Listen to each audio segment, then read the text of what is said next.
Well, howdy everyone, my name's Chris, and today I'd like to give you a brief practical review of the Canon EFS 10-22mm ultra-wide-angle lens. And here it is. I'd also like to say a couple of extra things about filmmaking with this lens. Now, even a rudimentary search on the internet for this particular piece of equipment will quickly tell you two things. Firstly, it's very, very good, and secondly, it's really expensive. Now, I think it's kind of worth the money. I'll explain why later on in this review. But firstly, why should you be interested in a lens like this? Well, the ultra-wide-angle shots you can achieve with this particular lens are really fantastic. They're really dramatic, and also it's a lot of fun to sort of take them. 10mm, even on an APS-C format camera, is very, very wide-angle, and you get a huge field of view. Here's a picture of a scene at 18mm, the standard wide-angle limit of a kit lens. Here's that same scene at 10mm. It's a very dramatic change. Here's a similar example of a building at 18mm, and now again at 10mm. A lens like this is extremely practical for shooting big things close up. It's also extremely useful for getting tons of background into your picture, if that's something you really want. For example, this nice picture of a flower, or this video footage of a night out. Another very neat effect of ultra-wide-angle shooting is the cool stretching you get in the edges of your picture, which looks especially cool during filmmaking. Films by Stanley Kubrick and Bernardo Bertolucci show off this awesome effect. Here's a corridor shot taken at my school. The effect really is kind of exciting, but also somehow subtle. It works especially well when your camera is moving, for example down a corridor, or simply panning around. Ultra-wide-angle is also very useful for filmmaking or taking photos in cramped spaces. It makes any small space look bigger. Now, the practical advantages of this in any filmmaking situation are very obvious, especially if you're shooting on location.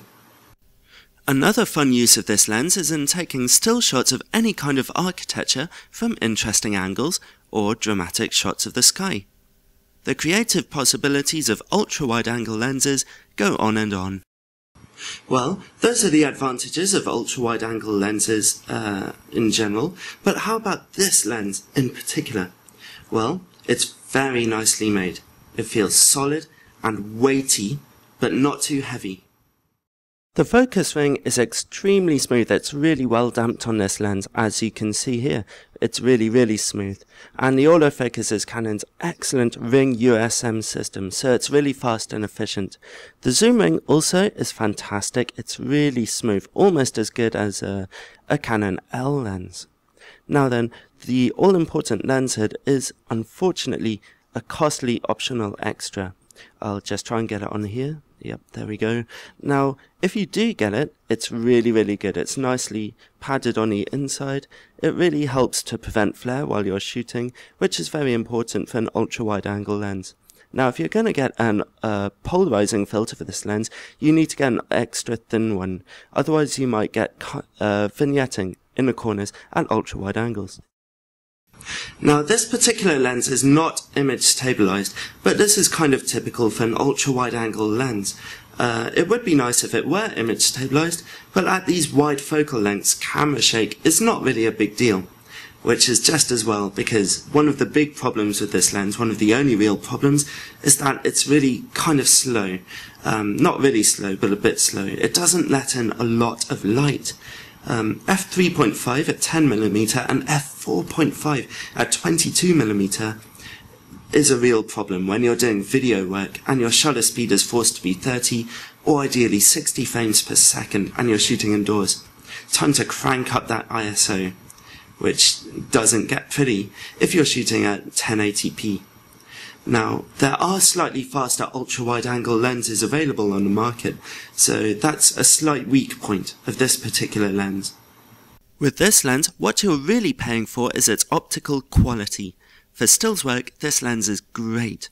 For a wide-angle lens, it is very sharp. There's a little chromatic aberration, those weird colours at contrasting edges, but it's only in the corners of the picture at 10mm and it's comparatively low for this type of lens. The best thing about this particular lens is its lack of distortion. Even at 10mm, look how straight all those lines are. Barrel distortion is undetectable without the use of rulers. This is very unusual for an ultra-wide-angle lens, and it's extremely reassuring. You never want barrel distortion, especially when filmmaking, when it's hard and annoying to correct later on. This lens delivers good colour and contrast and comparatively few flare problems. Its range of 10 to 22mm is quite versatile, even if the lens is a little slow when fully zoomed in. A bit disappointing really. But as a stills lens, the Canon 10 to 22mm is one of the kings of its field, a really professional and useful piece of equipment, which I couldn't recommend enough. It's just great. However, if you're more exclusively interested in just video making, then you might want to consider one of the cheaper third-party alternatives on offer, especially the Tokina 11-16mm lens, which has a fast constant aperture of f2.8, and it's also very high quality. However, I'm sure it doesn't feel as good on your camera as this baby. Goodbye.